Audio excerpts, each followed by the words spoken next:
It's Sunday, August 31, 2025. I'm Anthony Davis. Welcome to the Weekend Show, where we make the time to consider the news of the week. You can support my work and independent journalism at patreon.com/5minutenews. Our guest today is a contributing editor at The New Republic, a columnist at The Guardian, and the author of The Right of the People, Democracy and the Case for a New American Founding, released just a couple of weeks ago. Osita Nwanevu, welcome to the Weekend Show. Thank you so much for having me. Now, we're in the most testing time for U.S. democracy. We've certainly passed the constitutional crisis phase, unfortunately. Your writings and the kind of effort you've made to kind of dig into this book is very clever because you examine the very meaning of American democracy. You ask if the institutions are fundamentally broken. But the question that really got me was, does democracy even work as well as we believe? Just based upon the Trump regime's kind of dismantling of the administrative state and you know, clearly his plan for the midterms and beyond. Has democracy fallen in America? Well, as you suggest, I think it's a hard question to answer unless you have a really good perspective on what democracy is to begin with. And it's a terribly complicated concept, as I learned when I started writing this book. I've been covering American politics for about 9 or 10 years now, and it just struck me before I started that democracy and what democracy meant was actually at the center of what a lot of things were going on. So Donald Trump wins in 2016, for instance, by electoral college victory rather than a popular vote victory. That's the second time in 25 years that's happened. As I was covering the Democratic Party's primary in 2020, I found myself having to say over and over again, well, even though a majority of Americans might want this on gun control and this on healthcare and this on taxing the rich, it's very unlikely that the institutions that we have are going to enact some of these policies. And so it seemed like democracy, the fundamental concept of democracy, has been an issue in an important way for the last decade. And we're now at the point, as you suggest, where it seems like the institutions we have are crumbling in ways that are putting us on the path towards, if we're not already there, it might already be there, towards outright authoritarianism. And that's an authoritarianism that's being justified by Donald Trump and his administration on the grounds that democracy isn't really all it's cracked up to be. I mean, I think Donald Trump said yesterday, people might consider me a dictator, but sometimes on crime you need a dictator. So the fundamental principles of democracy, what it means, this is kind of the meat of our politics right now. And I wanted to write a book that sort of got at what the thing is, whether it's good, whether it, as you suggest, works as well as we think it does, whether we have one in America in the first place, and if we don't, what it would take to get us there. And I think that there are a lot of provocative conclusions, even for people who think that they know a lot about democracy, or controlled by democracy under Donald Trump. I think the central provocation that I try to make in the book is we're here partially because America is not a fundamentally democratic system at all. Yes, Donald Trump won in November the popular vote for the first time since he's run for the presidency, and that means something. But he won that, again, having won in 2016 on the basis of an electoral college victory. He comes into this election as a former president, which is a nifty thing to be if you're a presidential candidate. And he only has that because he had the electoral college back him up in 2016. We also saw, over the course of his presidency the first time, multiple attempts to remove him from office, attempts that were, in fact, backed by senators representing majorities of the country, more than 50% of the country for the first impeachment, more than 60% of the country for the second impeachment. Despite that, he got off and was able to contest this election again. So one of the things I'm working through in the book and some of my other writing now is, you know, it's important to talk about the ways that Donald Trump is violating the Constitution, yes, and he's breaking institutions in important ways, yes. But I also think that we're here partially as a product of certain constitutional arrangements, and arrangements that I think we are often told are there because they're supposed to protect us from authoritarianism, protect us from demagogues. And yet in this particular case, in a profound way, have failed and actually brought about the reign of a demagogue. And so I think that's something that's important to work through as we think about how to fight Trump and beyond that, prevent him from accruing power and prevent this from happening again in the future. There was a poll done this week, an Ipsos Reuters poll, that said that 57% said they feared that American democracy itself was in danger, a view held by 8 in 10 Democrats and 4 in 10 of Trump's Republican Party itself. People know that the erosion has very much begun. But what you alluded to just now is that maybe the Constitution and the system, certainly the Electoral College that we have, is actually designed to favor candidates like Donald Trump, the rich, white, powerful man, as opposed to allowing for any fundamental or systemic change? Well, I mean, the Constitution was written, it's important to remember, in 1787 by some of the richest and most powerful white men in the United States, and that has something to do, I think, with the institutions that we came out of that process with. As I go through in the book, the founders were very, very troubled by the concept of democracy, and they're troubled by what democracy, from their perspective, was doing in post-Revolutionary War America. We leave the Revolutionary War in a state of economic crisis. It's the worst economic depression we face until the Great Depression. And poor people in the country, poor farmers, people who live in the backcountry across the nation, are going to their state legislatures for economic relief. They want to be able to pay their debts and taxes in kind with goods rather than in money, for instance. Or they're asking for states to circulate paper money. And the wealthiest people in the country see this as a real threat to the stability of private property, the stability of contracts, the creditworthiness of the country.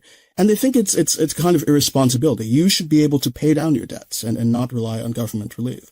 But policymakers across the country at the state level end up acquiescing to a lot of these demands in a way that ends up troubling the founders.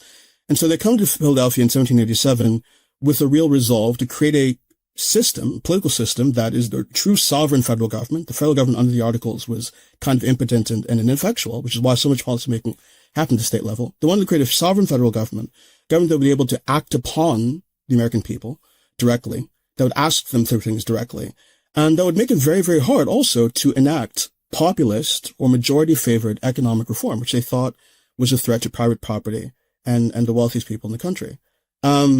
This is not, the realm of conspiracy. You don't have to read very much to find this. We have the notes from the convention itself. We have letters that people like Madison and Washington and all the others were exchanging as the Constitution was being drafted and then ratified.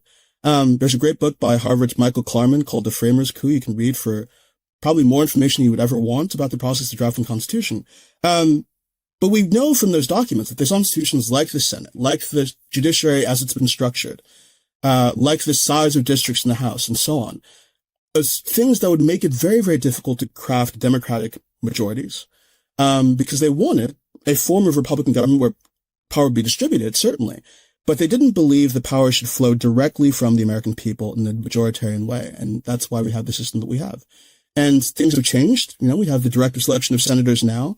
The Electoral College doesn't function in the way that they thought it would function and so on. Obviously, we have votes for women and African Americans and all minorities in this country. So we've moved in a more democratic direction. But as argued in the book, things like the fundamental design of the Senate, the Electoral College, these basic features, the basic aspects of the design as the founders constructed them haven't changed as much as I think we want to believe. And I think that those basic aspects of the system are still making it hard for us to enact the policies we want in the present, and perversely are contributing to a certain kind of Republican politics that has led to the rise of Donald Trump and sustained him in office. We started to hear from Republican lawmakers the type of language like, we're not a democracy, we're a constitutional republic. I mean, that language, I hadn't heard it prior to the last campaign. And it really kind of showed people's true colors, that actually democracy was not something that a lot of these far-right nationalists cared much for. And now they're talking about one-man rule, and as you alluded to, Trump this week has been talking about, well, maybe people want a dictator. I mean, I'm not a dictator, but, he is a dictator. I mean, his policies suggest he's a dictator. His behavior suggests he's a dictator. And he is cozying up with dictators and ignoring our allies. So, I think we need to stop dancing around the question of whether or not Trump is a dictator. But what about the Republican Party? Do they care for democracy? Do they want people to have their free vote? Or do they actually see democracy as something that is just getting in the way of their plan for the deconstruction of the administrative state, Project 2025, and making America white again? I don't think the Republican Party fundamentally believes or is committed to democracy. I think the conservative movement has always been at odds with democracy. We have them more open about this now. You have people like Mike Lee saying we're a Republican, not a democracy, very straightforwardly. You have people like Charlie Kirk saying this. People at National Review say this. Everybody from the very, very hard Trumpian right to the establishment conservative movement, I think, has had statements like that they've made in the past. Back in 1950s and 1960s, it was more marginal. You had people like Robert Welch of the John Birch Society saying this line. But it's now a feature of Republican politics in a bigger way for, I think, a couple of identifiable reasons. And I think that the most important one is the demographics of the country have changed. The politics of the country have changed. We're now moving to a more majority-minority America. And I think that people who see that as a threat will also see majority rule as a threat, and more so. I think this is at the heart of these conspiracy theories you hear about. Democrats importing immigrants, right, to rig the vote and so on. That's the anxiety where that feeling comes from. But I think that idea that democracy is something to be feared is something that runs very, very deep in conservative politics, and one that commits them actually to defending the institutions we have. It's true that you'll have Republicans every now and then, this minority faction within the movement, say that Donald Trump is wrong for trying to overturn the election in 2020, for instance, or wrong for having inside January 6th. People like Liz Cheney, for instance. There are Republicans like that. I'm not aware of a Republican in America who will tell you that the United States Senate is unjust, that there is something fundamentally wrong with the fact that somebody in Wyoming has about 67 times the representation of somebody in California, who sees that as a democratic problem. Republicans, I think, defend that because they see it as a practical matter as one of the locuses of conservative power. But again, because they're not fundamentally committed to political equality in that sense, which I think is a important component of any democracy worth its name. So yeah, I think that the roots of the hostility we see to democracy, on the right run pretty deep. They precede Donald Trump. And I think that after Donald Trump goes, however that happens, we're going to sustain that. The efforts to restrict the right to vote and the efforts to, investigate these accusations of voting fraud, for instance, that happened before Donald Trump. That happened during the Obama administration. You can go back to the Bush administration and find conservatives agitating for disenfranchising people on that basis. So there's something deep here that extends beyond Donald Trump that will live after him within conservative politics. I think it's worth being wary of, if you're an advocate for democracy in a more democratic country. But we certainly learnt the lesson that democracy is not something we can take for granted. Doesn't kind of automatically happen. It requires everybody to believe in it and to take part in it. It's actually a kind of intangible thing that only exists if the people and the system is committed to making it work. There's no kind of democracy document. It's a very fragile part of the system. And obviously we've seen democracies in other nations fall to tyrants, but invariably tyrants always fall as well. And that, I guess, is something that people here are hoping for and looking forward to. But as you just said, this movement, it runs so deep. It didn't start with Donald Trump. He really is the kind of epitome of the problem, but he is not all of it. And so what do you think, because I'm very keen for us to examine how democracy can be restored, because, it's very easy for us to kind of talk about how it's been dismantled, but getting it back is obviously a whole lot harder, especially as long as Trump or someone like Trump remains in power, right? I think that's right. So, the first order of business obviously is to move Donald Trump from power and to see that he is not staying in office longer than his constitutionally mandated term. I think that he's made noises about staying in for another term or running for an election again. You never know quite what to take seriously from what he says, but I think this administration so far has been worse than anything that anybody really imagined. So we have to take that risk seriously, and resist it any way we can. That means demanding that our politicians in Washington stand up to the administration. It means taking to the streets when it seems like that makes sense as well. But that's the first thing. Nothing happens as long as Donald Trump is in office. And frankly, I'd argue as long as there's a Republican presidency. I think, again, we cannot trust the conservative movement to be good stewards of this ideal because they don't fundamentally believe in it. But the other thing I would say, too, is that it's important for those of us who are committed to democracy to not lose faith when it doesn't work our way. I've been truly kind of alarmed to hear people in the wake of the election in November, on our side of things, liberals, people on the left, say that because Donald Trump won the popular vote this time, well, maybe the American people are stupid. Maybe the American people are too ridden by misinformation and tribalism, all these things to make good decisions. Maybe democracy isn't all it's cracked up to be because Donald Trump won this time.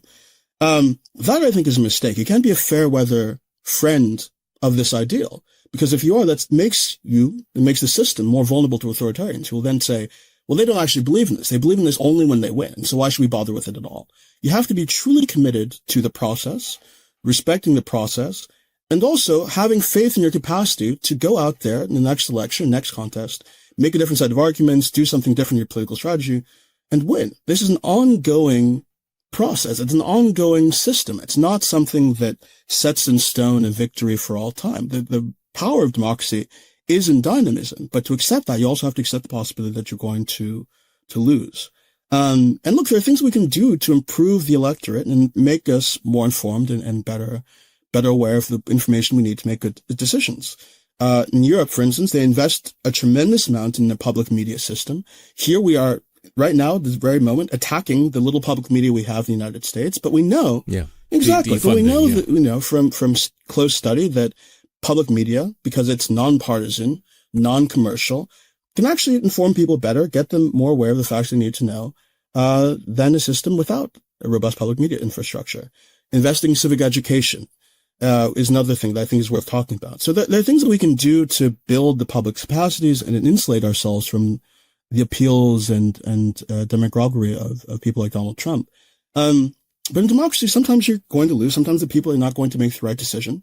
And, you have to live with that and consider the potential within the system. It's a system, I believe, that through working through our mistakes, we actually get better. We have better potential of doing that through democratic processes than we would if we were ruled by a king or by some aristocracy. It's the only system that allows us the possibility to learn the ways that we learn as individuals, by trying things, seeing how they work out, stumbling sometimes, but then coming back and trying again. That's, I think, some of the promise of this entire ideal. And, we shouldn't lose sight of that, even in the moments when things get dark and it seems like we've erred as a public. It's called an experiment for a reason, right? And so I suppose that talks to what you're just saying. The experiment is ongoing. The country is very young. To compare it to European nations that have been established for thousands of years is foolish, maybe. We are in the infancy of American structure, both in the centralized government, but also the way that states operate. I mean, some argue that this country is just too big to be run federally anyway, and that actually it's not one country, that it's 50 countries. Do you give any credence to that? Because that kind of supports Trump's argument of sending it to the states. But again, it doesn't really address the fundamental problems of inequality and the way that, different states will behave differently. Well, that concept, federalism, is tremendously complicated. I think that federalism is one of the reasons why we have the institutions that we have. The idea that the states are themselves distinct and important entities over and above actual voters and actual people. That's why the Senate exists, right? And so at the convention in 1787, Madison, even though he was no real enthusiast of democracy, says, look, having a system where the states are represented equally, that's a step too far. That's actually taking this kind of majoritarian thing to a place where it's not going to be acceptable. It's going to lead to all kinds of perverse outcomes. And the small states at the convention, most loudly, I think Delaware, responded by saying, look, we have our own interests. We are distinct entities, and, there's not really a rational argument you can make that'll convince us to let go of the power that we have, under equal representation, which they had under the Articles of Confederation. So Delaware at one point of the convention says, look, if we don't sustain equal representation, we might just succeed and join another country, join some foreign power. And so they're forced to this compromise that creates the Senate and the House in what we're taught is a balance, but is not really a balance. The Senate is much more powerful. So I think that's a real problem. Thinking about the states as intrinsically important in themselves over and above the people who live in them is what creates imbalances like people in Wyoming having so much more power in the system than people in California, even though in a democracy, you'd hope that everybody comes to the process in equal standing with an equal kind of voice. You are not lesser because you live in Los Angeles or New York City. But there were more votes for Trump in California than in any other state.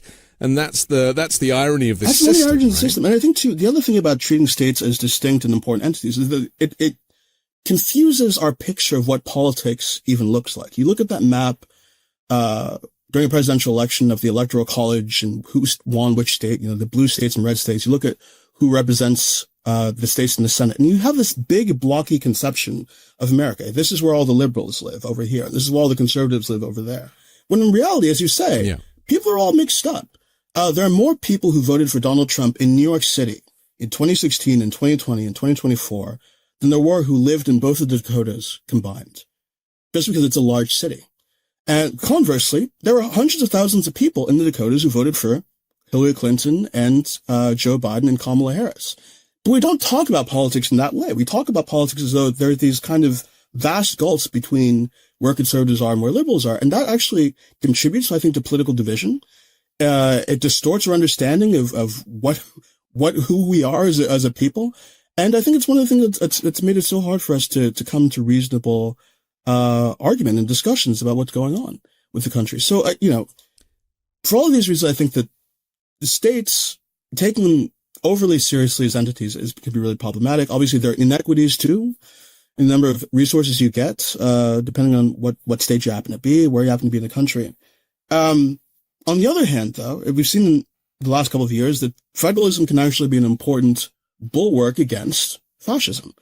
We saw it under COVID, for instance, because the administration was doing all of these crazy things at the federal level, states had to take it upon themselves to get people the health care they needed. If we had relied solely upon Donald Trump during the pandemic and states didn't have their own power to enact their own healthcare policies, we would have been much worse off, I think, in certain respects. Now we see state governors in Illinois, for instance, like J.B. Pritzker, doing what they can to resist Donald Trump with their own power that they've been given. So ideally, I think there's a balance. We are a large country. I do think it would be difficult to get rid of the states entirely. I don't know if that would be administratively feasible. But we shouldn't respect them so deeply that we tell ourselves that, states as entities are entitled to things that make us unequal as individual people who are what government is created for. Government, I think, is not for the interests of states as abstract entities. They're for representing and doing right by all of us as individuals, no matter where we happen to live. So there has to be some kind of neat balance there. But you are then relying on an executive branch that is playing by the rules. And the problem we have now is that Trump does not go to Congress to ratify any of his executive actions. He ignores the Senate. The Supreme Court is on his team, effectively. So there are no guardrails. These so-called checks and balances during this administration have completely failed. And it's been kind of quite Trojan horsey in a way, hasn't it? Because a lot of the people that were playing by the rules, including many Republicans in the House, have now just fallen completely under the spell of Donald Trump for fear of retribution or humiliation or emotional blackmail. I'm not sure what it is. It could even be kind of physical harm. And that is the problem with having a mob boss in leadership, is that people do tend to kind of just do as they're told. So this is what I'm effectively saying is this is a lawless administration. And you can't really do anything, even allowing the states to kind of operate whilst the central government is lawless. It's very difficult, isn't it? It's extremely difficult, which is why we're in such a tight spot. I wish we could tell you, here is the 5-step strategy to disempowering Donald Trump in a particular moment. Right. He's kind of won. And he's won partially because, as you say, the Republican Party has been so acquiescent to his desires and his demands. I think some of that might well be, as you suggest, the fear of retribution in some way, wanting to protect yourself and your family from the kind of crazy threats that get issued against anybody who stands up to the president. I think that might be part of what's going on. But look, I also think that a lot of Republicans simply agree with what's happening. I think that the Republicans who agree with Donald Trump's vision for American society, they agree with the big budget that they passed, the big beautiful bill rather, and the way that they try to cut taxes and they agree with his deregulatory agenda. They agree. I think that all Republicans who agree with what Donald Trump is doing on a policy basis, Things like tariffs go against Republican orthodoxy. But I think you've seen a lot of Republicans willing to swallow that for the greater project of having a Republican in office enacting pretty conservative economic policies. That I think is the source of things for most Republicans. I think that they see Donald Trump as somebody who has succeeded in delivering for them, and delivering things that Republicans had a hard time accomplishing on their own before Trump got there. We saw Roe versus Wade get overturned. This was one of the big projects of the Republican Party for decades. Donald Trump did it by putting the people he put on the court. So from a pure policy perspective, if you're a conservative in this country, if you're somebody who's committed to enacting a conservative vision for public policy on economic front or even on social policy, Donald Trump is somebody who has succeeded in doing the things that you want. And you have very little incentive. But it's not going to work, though. Isn't the problem it's not going to work? Because in the short term, it might be great to pass that bill, but that bill is going to run up the debt and the deficit to levels that are completely unheard of. And it's also, with his economic policy, i.e. just tariffs, that is also going to bankrupt Americans too. So this is a very short-termist view. It almost seems like they're going along with it just to own the libs.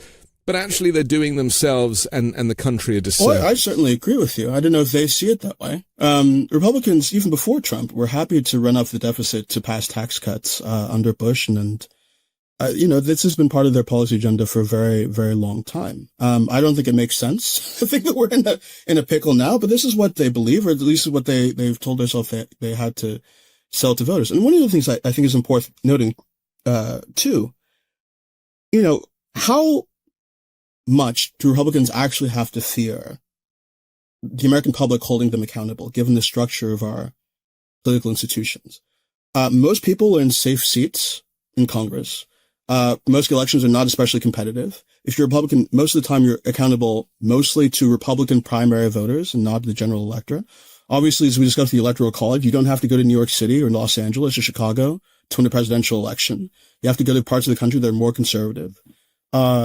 Conservative states have a tremendous amount of power in the Senate. So it's not as though, if we find ourselves in a total economic crisis, which I think may well be the case in the next year or so, that there will be a kind of mass reckoning that's going to sweep Republicans out of office. They might lose a majority, sure, but Republicans who are looking out for themselves, as I think most politicians are, 80 to 90% of them, I'd say, will probably survive what's coming, and continue in office.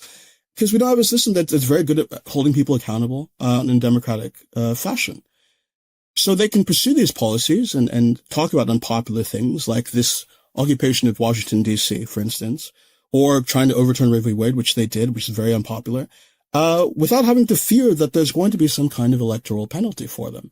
And that's something that actually contributes to the radicalization of politics. If the only people you are having to appeal to in sustaining your political career are Republican primary voters, people who watch Fox News all the time, well, it's going to pull you further to the right than would be the case if you had a system where you actually had to win the votes of many different kinds of Americans.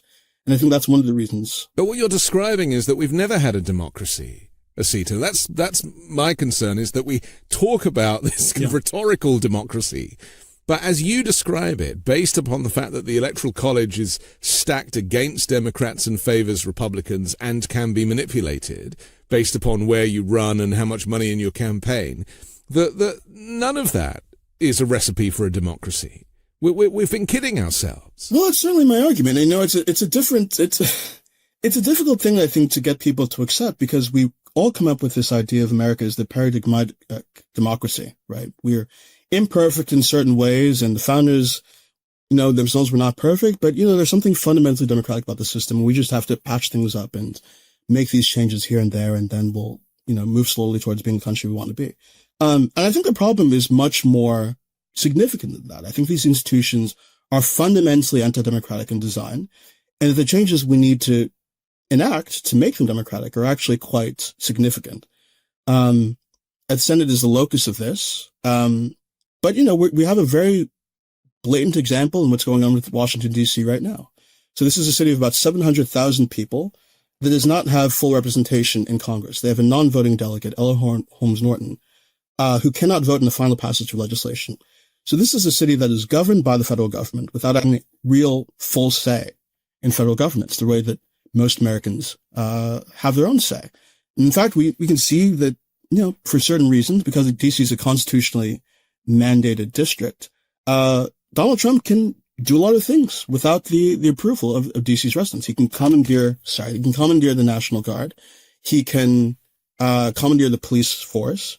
We know that legislation that is passed by DC residents has to be approved by Congress. And so you see Republicans trying to overturn the district's laws on marijuana and abortion rights and all kinds of things. So there are 700,000 people in that city right now who are not living in any kind of reasonable definition of democracy. And there are actually 4 million Americans for whom that is true. DC is an extreme case, but there are 4 million Americans, most of whom live in Puerto Rico, who do not have a full and equal say in federal governments. They have a non-voting presence there. That's not democracy. By any stretch of the imagination, those 4 million Americans are not living in democracy. And again, maybe that's why Trump thought that Puerto Rico wasn't part of America when there was a natural disaster I think there. That may well have been part of the reason. I think it's interesting that the Republican Party, for some time, supported statehood for Puerto Rico and took that out of their platform in the last couple of election cycles because, like we talked about at the very beginning, they fear this demographic change is happening in the country. They fear giving people democratic rights that will undermine conservative dominance of our political system. So that's a very, very basic, elementary, first-order problem for anybody who purports to desire democracy, who wants to believe in American democracy. Those people are not living in a democracy. But beyond that, as we've discussed already, even those of us who do have the vote and do have political rights and do have representation in Congress have that representation distributed very, very unequally in ways that matter for public policy. It is not right, democratically, that somebody can have dozens of times more say in our legislative process than somebody who lives somebody else. That doesn't make any sense. Again, the Senate, we tell ourselves, is balanced out by the House of Representatives. This is what we were told in grade school and in civics class. But it's not true. The Senate alone shapes the judiciary. The Senate alone shapes the executive branch. You need both houses to pass legislation. So the Senate exerts a kind of veto power over the popularly apportioned House. All of this matters. All of this shapes policymaking in profound and anti-democratic ways. And again, there are no perfect democracies abroad that we can sort of draw from and say they've done this exactly right. There are problems you can find with any kind of system. But we are wildly out of whack in an international context. Our Senate is more malapportioned than any upper house, I think, with the exception of Argentina and Brazil in the developed world. When it comes to the Electoral College, 80% of countries with presidents with similar functions as ours elect theirs directly by popular vote. We're in the company of Botswana and Micronesia and not doing that ourselves. This is really, I've been talking about this for so long and it all seems so straightforward when you lay it out. But I think that there's a mental hurdle that many Americans face because they've been told for so long this is a democratic system, that we can work through the problems. Yeah. And it's the greatest country in the world. But I think we're at some point where people have to ask themselves, you do these elections every couple of years and people promise to change Washington. They promise to pass this, promise to pass that. None of it really happens with the exception of what conservatives seem to want. When are we going to sort of ask ourselves the fundamental question, do we have a democratic system or not? Why is it the case that year in, year out, election cycle in, election cycle out, nothing really seems to change in our direction, but the right gets more and more and more powerful while we have very difficult time passing very, very commonsensical laws? Think about gun control, for instance. We just had another mass shooting in this country. It's the norm here in a way that's not in the other countries of the developed world and our peers. I think that's largely a function of our gun laws. And we've had multiple attempts in this country to pass common sense background checks. This is not radicalism. You inspect somebody before they go and purchase a gun. You actually get some bipartisan agreement on that particular idea, but it hasn't passed. Why hasn't it passed? Because you need, in the United States Senate, not just a majority of the states and votes there, but you need a filibuster-proof majority. You need 60 votes to pass non-fiscal legislation through the Senate. So we've had bipartisan agreements with 50-something senators on background checks that haven't been passed because there's such a high threshold to pass legislation. Not to mention the gun lobby and everything else that goes with that. That's just one issue. You can go run down again, whether it's immigration. Why is immigration still such a contentious issue? Well, we've had multiple attempts to reform our immigration system in this country, provide people a stable pathway to legalization while keeping the border secure and all of those things that people on the right want. We've come to these agreements, and they failed in the Senate because we don't have a filibuster-proof majority for those things. It's climate policy, healthcare policy, all whatever policy issue you could name. The institutions and the way they're designed have thwarted common sense reform and progress. And I think we're at a point where we're seeing those institutions not just frustrate policymaking in those senses, but also prevent us from holding Donald Trump and this authoritarian regime accountable. So I don't really know what it's going to take to get people to wake up here. We had January 6th. We have, what else do people need to see? This is a system that, again, we're told defends us from authoritarians, defends us from demagoguery. I think by contrast, it's the primary reason why we have a demagogue in office right now. It has been unable to restrain him in any meaningful way. It's only empowered him and his party. I just don't know what else to tell people on this front. And when the president pardons the January 6 rioters, that really is a signal, isn't it? That kind of, not just that kind of behavior, but that event was okay by him. And that, I think, fundamentally changed the game and sent a message out to a lot of his supporters and a lot of Americans who maybe are starting to recognize that lawlessness is it's the kind of modus operandi of this regime. We have to take a quick break, but I want to come back and talk about the misinformation, the disinformation that has fundamentally changed things for people as well. We'll do that next here on The Weekend Show.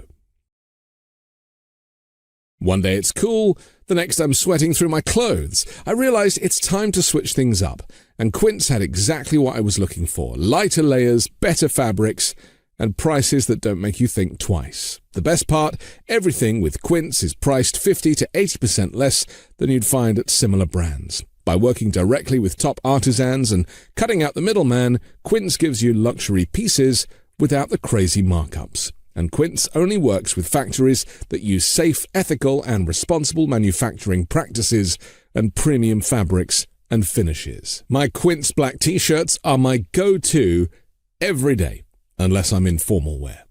Elevate your closet with Quince. Go to quince.com/weekend for free shipping on your order and 365-day returns. That's QUINCE.com/weekend to get free shipping and 365-day returns. Quince.com/weekend. When you start a podcast, it seems like you have to figure it out all by yourself. Scripts, setup, filming schedule, logos. It can be super overwhelming, and every day seems to introduce a new decision that needs an answer. When you're starting off with something new, it seems like your to-do list keeps growing every day with new tasks, and that list can start to begin to overrun your life. So finding the right tool that not only helps you out, but simplifies everything can be such a game changer. And for millions of businesses, that tool is Shopify. Shopify is the e-commerce platform behind millions of businesses around the world, and 10% of all e-commerce in the US, from household names like Mattel and Gymshark to brands just getting started. You can get started with your own design studio with hundreds of ready-to-use templates. Shopify helps you build a beautiful online store to match your brand's style. Accelerate your content creation. Shopify is packed with helpful AI tools that write product descriptions, page headlines, and even enhance your product photography. Get the word out like you have a marketing team behind you. Easily create email and social media campaigns wherever your customers are scrolling or strolling. And best yet, Shopify is your commerce expert with world-class expertise in everything from managing inventory to international shipping to processing returns and beyond. If you're ready to sell, you're ready for Shopify. Turn your big business idea into with Shopify on your side. Sign up for your $1 per month trial and start selling today at shopify.com/weekend. Go to shopify.com/weekend. Shopify.com/weekend. We're back on the weekend show with Osita Nwanevu. I'm Anthony Davis. I was watching the press briefing this week in the White House. Caroline Leavitt got up and basically lied about all of Donald Trump's accomplishments, starting with fundamental things that are so provable otherwise, like gas prices. Gas price, she said, are historic lows. Donald Trump has done this wonderful thing for the people and they should be grateful. And I went straight to the AAA website because they track gas prices. And gas prices have not changed in the last 12 months. And Trump's only been in office for 8. They're still, he claims they're $1.99. The average is about $2.33. $3.33. This misinformation and disinformation where you rewrite the narrative, where you only invite the far-right kind of MAGA media into the White House press room, where that channel of information is tightly controlled. We're seeing it now with statistics coming out of government, right, where everything has to go through the White House. And so there are fallouts at the CDC and people resigning, and jobs numbers now are being questioned. And so if you don't like the jobs numbers, you fire the statistician who prepared them and put in somebody from, the project who's going to do a nicer job for you. I mean, we are living in a dystopian future that has become our present. And yet, if you said earlier, if you're just watching Fox and if you're living in that far-right ecosystem, then to you, everything is going well, and Trump's closed the border, and there's no more brown people crossing the southern border, and life is great, and gas prices are low. How do they square that, considering that there are actual human people going to the gas pump in Republican states and seeing that the number does not correspond to what Caroline Leavitt said in the press room? Well, that's a great question. I think it would best be asked of a psychologist. I really don't know. I mean, I think that, Republicans have demonstrated a remarkable capacity to set reality aside and to believe whatever it is that Fox News is telling them and to disbelieve their own eyes. I think that the Republicans who, if they even notice, gas prices in their particular community going up, might invent some reason why it's a Democrat's fault. And I don't really know what to do about that. But there's a fundamental disconnect here, where, as much as you might hope that people would come to the New York Times, the AP, or one of these reputable sources for their information, the right has created this alternative information infrastructure that is completely impenetrable by fact. And it can go to, as we've seen in the last 10 years, to radical extremes when you talk about the Pizzagate conspiracy theory or other conspiracy theories that are profit on the right and that have actually gained acceptance among mainstream conservatives, or at least been given credence by mainstream conservatives. So I don't really know what to do about this problem beyond reminding ourselves that, for most of our political history in this country, there were not real authorities for information. There's this kind of narrow window after World War II, where because of the development of television as an industry and certain patterns and of development within print media, there became this kind of high infrastructure of accepted information. You had 3 channels, and one of the people on the channels was Edmund Murrow, and another person was Walter Cronkite or something, and you had New York Times being widely respected. And there was a window for which that was true. Most of our history does not look like that at all. Most of American history, politically speaking, is a bunch of newspapers, most of them having partisan slants, people getting news from their deacon or minister, and wild theories and craziness, of all kinds being spread about. There was all kinds of negative misinformation about American politics. In the early republic, people were saying crazy things about Thomas Jefferson and James John Adams. And so this is just kind of how politics work in this country for a long time. And it's not great. And I wish that I could, prescribe to you a set of solutions that would fix it, some kind of fact-checking regime that we can impose upon reality that would get Americans to see it. But I'm really not sure. I think that you kind of have to work through that, cacophony and participate in democratic politics as best you can, by offering compelling messages to people that are better and seem more likely to improve people's lives than the nonsense they're getting from the right and Fox News. But if the information's not getting through, are Democrats now relying on Republicans crashing and burning the economy and the country as in order to, be the last kind of man standing and be like, well, look what they did. We are the alternative. It does seem to be this desire to kind of wait and see what happens. Yeah.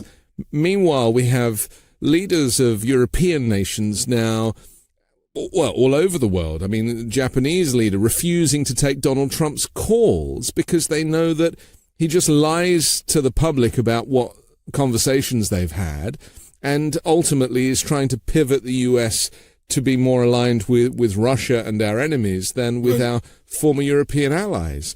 So, this is catastrophic for the world order. Right. And it seems like the Democratic plan for this is just to kind of, stand aside and watch everything and only collapse. Then will there be proof that Trump has failed. Well, I mean, I don't know if that's going to work. I mean, at best it works in the short term, but I don't think it's a long-term vision for beating back the right and fighting against the things that brought Donald Trump into power. Look, we saw Donald Trump fail catastrophically the last time he was president. We had thousands and thousands of Americans die. That was the kind of objective reality that I think many people experienced, and people found ways to excuse the president, and he didn't seem to suffer very many long-term consequences for it beyond the 2020 election. So hoping that things will just get bad enough that people vote for you is never really a durable political strategy. I do think you have to offer a kind of political vision and a positive message for what you'd like to do for the country. Fortunately, most Americans are not, Republicans who are, glued to Fox News all the time. I think that there's some play within the electorate. There's some competition that we can win here, with voters who are not committed, yet. And, I think that that's the ground you have to engage in politics within. There are some people who are lost and we're not going to listen to information that we put out there. We're not going to engage with reality, but I don't think that most Americans are actually in that position. I think it takes a positive message, but I think it also takes, again, some of these democratic reforms that we've discussed already that would equalize our electoral system to a point where conservatives who are glued to Fox News don't wield as much power over electoral outcomes as they presently have. Trump this week appointed an election activist from Pennsylvania, whose research questioned the 2020 election results, to take on this kind of election integrity leadership position in the U.S. Department of Homeland Security. Her name's Heather Honey of Lebanon County. She's now listed as the Deputy Assistant Secretary for Election Integrity. And she was a prominent figure in the kind of far-right election integrity movement that Trump lost the 2020 election and that it was rigged in some way. I mean, this is as bad as putting RFK Jr. in charge of health, isn't it? And this keeps happening because so many of these leadership positions that Trump finds people for, they are wholly unqualified. They are conspiracy theorists. I mean, even Kash Patel in the FBI and Dan Bongino. I mean, these guys were right-wing podcasters who had a whole bunch of conspiracy theories, even about the Epstein files. I mean, this is not going to, in terms of structure and security for the nation, these institutions are what make America, aside from its people, right? These are the pillars. And you write about this in the book, the collapse of these institutions and what comes next. And were these institutions ever indeed the right things for this nation? What do you think when you see that people like this woman have been given this job to kind of look over election integrity when she herself is an election denier? I'm not surprised by it. I think that some of it stems from this kind of attack on expertise that the administration and Donald Trump have been waging. I think it's been a feature of Donald Trump's politics in general, that these pointy-headed elites in Washington and the deep state don't know what they're doing or are actively biased against conservatives, and we need to replace them all. And that stems from, I think, an antagonism towards knowing things that has been a feature of conservative politics for a long time. And look, I'm not somebody who believes that experts know everything and they get everything right and that we shouldn't be questioning accepted consensus on things and so on. But, having a knowledge base really, really matters. And it matters in these positions that Donald Trump has worked to destroy over the last 8 months, especially. The one appointment that still troubles me the most, of course, is Elon Musk. This is a man who, because he donated about $260 million to Donald Trump's reelection effort last year, was awarded with a position in government that he used to rework the executive branch to his liking. The wealthiest man on earth. I could not construct a caricature of why it's important for us to think about money in politics more extreme than what actually happened with Elon Musk there. But it was an arrogance in that position that, again, stems from this kind of, we know better than the people who've been doing this stuff for years. And that attitude is, I think, something that ought to be fought, as well as we try to take a stand against the administration. I think that's a source of everything. There's this idea that there is no legitimate expertise or any legitimate knowledge beyond the knowledge that conservatives have found for themselves. And there's an awful lot of opinion. I mean, it was no coincidence that shortly after Elon Musk came in and started setting the world on fire, certainly with the shutdown of USAID, which is going to have insane effects on just the mortality of people in nations that were relying on the generosity of the US, not to mention the loss of the soft power.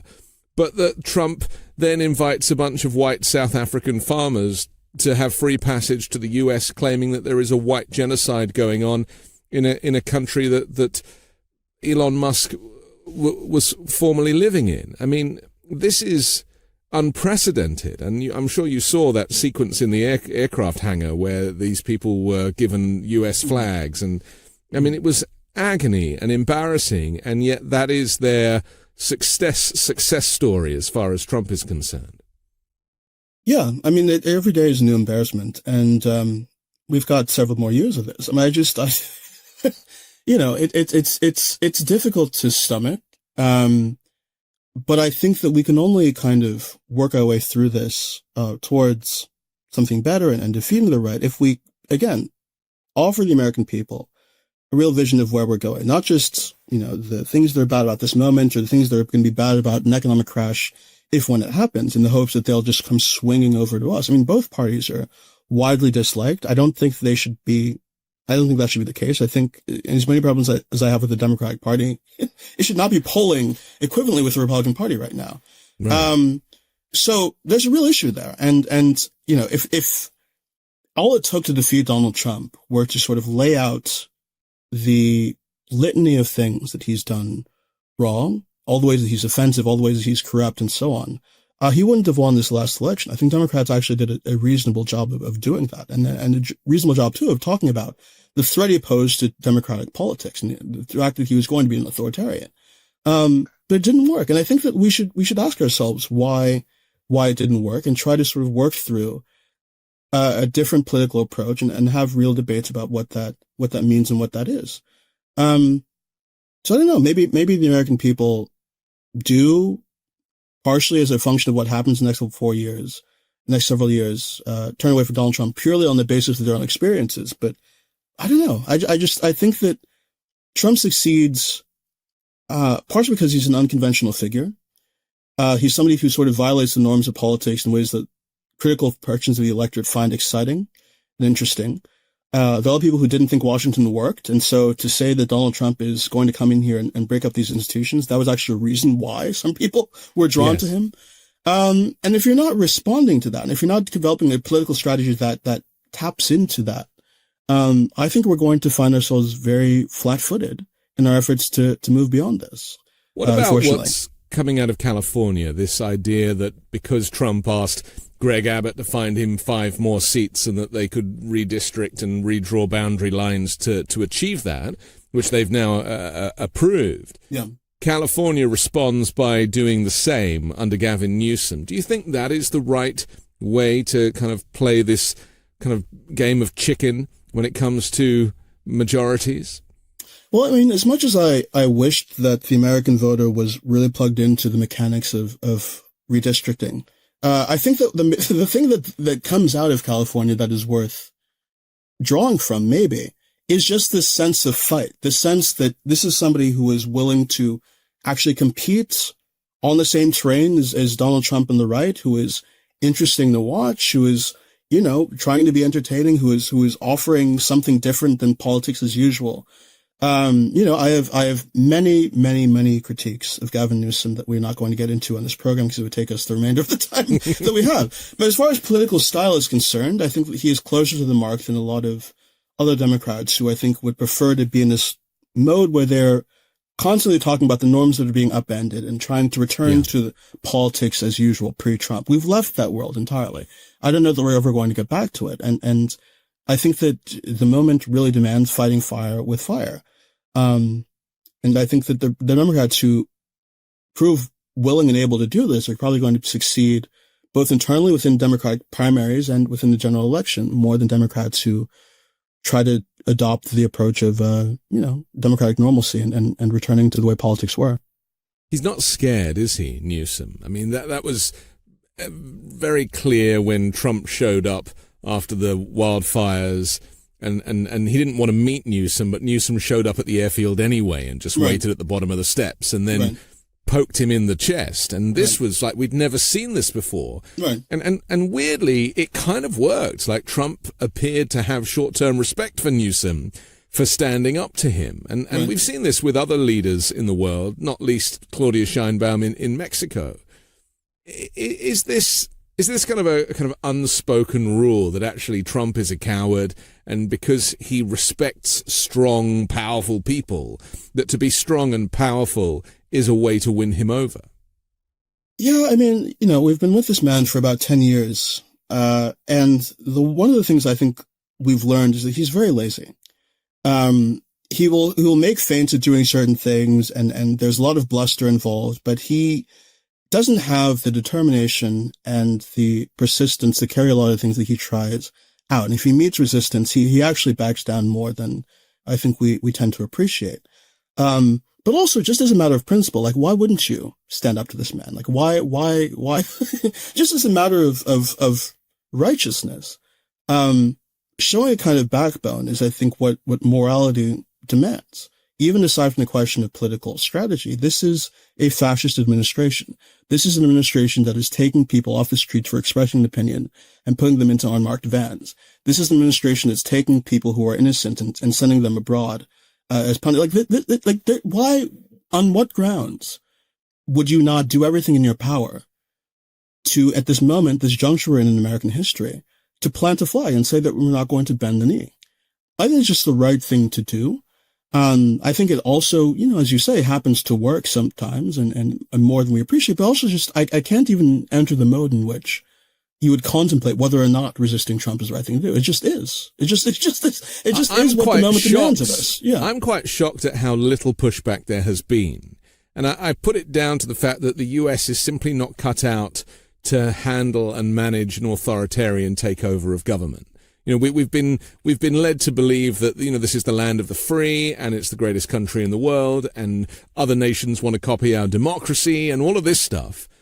And the reality is that this is a fundamentally broken system that we're now discovering, but that an autocrat can get in there and take full control of all branches of government, put the military on the streets, turn the military against American citizens, deport people to countries they have no connection to, and even to the extent, and I want to use Lisa Cook as an example because it's very interesting. This is the Federal Reserve Governor, Lisa Cook, who's now filed a lawsuit against Trump over his illegal attempts to fire her because, because she's a black female and secondly because, she isn't doing as she's told effectively. But claiming that a personal mortgage fraud is a reason that she can't do her job, even though we're talking about, box checking and administration rather than, a kind of outright corruption, as Trump demonstrates, is ironic, but it's frustrating because this is what Trump is now doing. If he can't fire people legally, he'll come up with something else that is a reason to fire them. I mean, this is very dangerous, isn't it, for all the people working in the federal government? Absolutely. I think that, to your point earlier, there's a tremendous amount of delusion about the state we're in and the situation we're in. It was extraordinary to me in this last election, that the major news organizations that cover this election were willing to put Donald Trump on the debate stage in the first place. This is a man who tried to steal the last election, again, who incited an attack on our legislature. And to sort of treat this person as an ordinary presidential candidate after that, was evidence, again, of I think, a real surrealistic delusion about what had happened under the first round administration and what his politics represented. I mean, if we've seen it happen in a different country, somebody who tried a coup, being welcomed by the press, and asked all these questions as though they were just we would have seen that as evidence of a degraded state. But isn't Biden to blame equally because he agreed to debate him? And surely agreeing to debate a felon and somebody who, claimed that the election was stolen legitimizes their candidacy. And aside from the fact that it was a bad night for Biden, but right. That aside, there is a hypocrisy here. I think that there are a lot of people to blame. Look, I come here as somebody who is, in the last 10 years, obviously written a lot about the right and focused most of my ire on the right and talked about the ways in which I think the Republican Party in general, beyond Donald Trump, the Republican Party is, I think, the most destructive institution this country has faced since the rise of the Confederacy before the Civil War, or during the Civil War. Even all of that said, I think that the Democratic Party and its leadership have really also kind of failed here in important ways. I think that they are committed to a model of politics that hasn't worked, hasn't managed to defeat the right here. They're committed to a kind of business as usual that I think a lot of Americans don't find inspiring or compelling. And I think those things are problems. I think that the complacency, the unwillingness to try new things, is a real hurdle getting where we need to be. And to treat Donald Trump as a kind of normal candidate, and this is not just exclusive to the Democratic Party, but the news media in general, was an extraordinary and unaccountable thing. I thought it was, I was baffled by it, but maybe I shouldn't have been. Maybe that was my own kind of delusion. Well, the news media is run by people that have an interest in Donald Trump's succession, because, right, yes. He is box office for them, but invariably the news media is run by rich white men. And so they're never going to feel the feels or fear the autocracy in the same way that regular people are. And isn't that the problem, that, America really is aimed at the elite, and the elite can circumvent all of the kind of issues that regular people struggle with. We have no healthcare system here in the US. We have no welfare state or social safety net. That you really are completely on your own. And because of these executive actions now, you have no rights either. You can't sue the government. You have no protections. Your consumer rights have been taken away. Do you think people realize, because a lot of this is by stealth, so do you think people realize that they really are out on their own and they're only really one phone call away from poverty? And yet if you are homeless, then you're demonized as well. I don't think people realize that, but I think that they ought to, because I think it's part and parcel of what's going on. Again, as I said earlier, I think one of the reasons why the Republican Party is so committed to defending Donald Trump and upholding him and uplifting him is that he accomplishes their ends when it comes to public policy. He has succeeded in making the rich richer and denying more and more power and authority and voice and rights to ordinary working people in this country. And as long as that remains the case, they're going to support his politics. So that aspect of politics, the material, the economic inequality we have in this country, is also part of the story. Elon Musk is only able to buy the position that he bought because he's the wealthiest man in the world. After January 6th, we saw a number of companies say that they're going to start pulling back from candidates who had spread lies about the election. That was widely reported. Less widely reported was the fact that many of those companies quietly began giving back to Republican candidates who had spread lies about the 2020 election and who had backed what happened on January 6th. Why? Because they expect to have favorable policies as businesses stem from Republican control of government, both at the federal level and at the state level. So I think that the real answer to what's going on here, or one of the answers to what's going on here, is that Donald Trump and his politics are being sustained by the interests of wealthy people have in authoritarian politics, and having a politics where the rights of ordinary working people, the democratic voice of ordinary working people, is suppressed in favor of and a kind of politics that does well by major corporations. And ordinary conservatives, have been given reasons over the last several decades to believe that they are empowered when taxes on the wealthy are reduced. It's not true, but conservatives have done a good job of convincing their voters of that.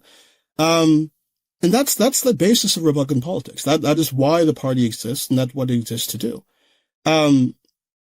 So I would like to hear more from people who are standing up to authoritarianism and who are standing up to Donald Trump. I would like to hear more from them about that reality, that this is not just a guy who happened into the position he's in and has to be treated as kind of weird alien that we can't explain or understand.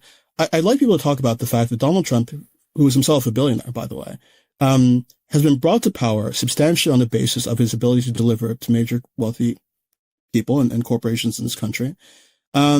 And those people are going to sustain him and sustain his politics as long as it seems profitable to them. And that is one of the fundamental threats to our institutions today. And bring him 24-karat gold gifts to the Oval Office. Of course, yeah. Yes. And bow down to his great authority. I mean, that really doesn't help when he gets the endorsement of these companies that people respect. But let's talk about what happens just finally when the immigrants who are doing all of the work, all of the real jobs of picking the produce, putting food on the shelves, once they've all been deported. In fact, the border czar, Tom Homan, said that there's going to be a ramp up of immigration and customs enforcement operations in Chicago after Labor Day, as well as other Democratic-led cities. He said you're going to see a ramp-up of operations in New York, Portland, Seattle, all these sanctuary cities that refuse to work with ICE, where we know public safety threats are being released every day into this country. I mean, lying about immigrants, as we know, people that come to the US, they come for a better life. They don't come to break the law. They come to work. They want to assimilate. They want to eventually, through asylum, get kind of do it the legal way. But by criminalizing asylum and by deporting anybody who doesn't fit your demographic description, you're going to end up again without food on the shelves, and that is going to become problematic. And that's only really a year or so away, once reserves and stocks have run out, maybe less than a year. Do you think that's going to have an effect? It's certainly not going to necessarily make the kind of white Republicans want to take these jobs, picking fruit and vegetables on farms. I'd be surprised if they went out there with their spades and shovels and started doing this work for themselves. I don't expect that to happen. Look, immigration, there's a kind of fake debate about this. I think the preponderance of evidence we've seen is that immigration is actually very, very good for economic growth, and it's good for most Americans. Obviously there are, exceptions to this and industries where you have competition and so on. Like it's a complicated economic issue at that kind of granular level. But the broad story is immigration is good for countries, and it's good for countries like the United States. And we benefit economically when we have more people who want to be a part of the society and to bring their talents and skills and even just their ordinary labor into the country and use it to build houses and pick recruits and all these things. Like it's just, we've told ourselves a story that they're costly because I think we're afraid to confront the actual reasons why working people in this country haven't been getting what they deserve. And I think that has more to do with things like the decline of unions, the amount of power that wealthy people and CEOs now have, than it does with people who are coming here with their families to try to make their way in life. And I really wish that we had more of an affirmative argument for immigration, at this time, not just what's happening with Donald Trump is bad, not just that it's bad that he's trying to deport these people, but actually immigration is a positive good and we should be trying to reform our immigration system to make it easier for people to come to this country. And that's an opinion in the public that actually grows every time Trump is in office. I don't think there's anybody in America, ironically, who's done more to improve public opinion on immigration than Donald Trump. We saw the numbers for increasing immigration skyrocket when he was in office the first time around. That might happen again. We're already seeing the numbers shift a little bit. Because people, I think, see what's happening. They understand it as perverse. But I think beyond that, we should be making the strongest argument we can for being a society that welcomes immigrants. And I don't see enough politicians doing that.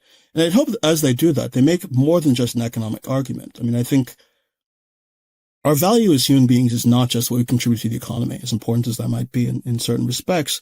An immigrant to this country is somebody's mentor, maybe, or friend, or spouse, partner, a coach.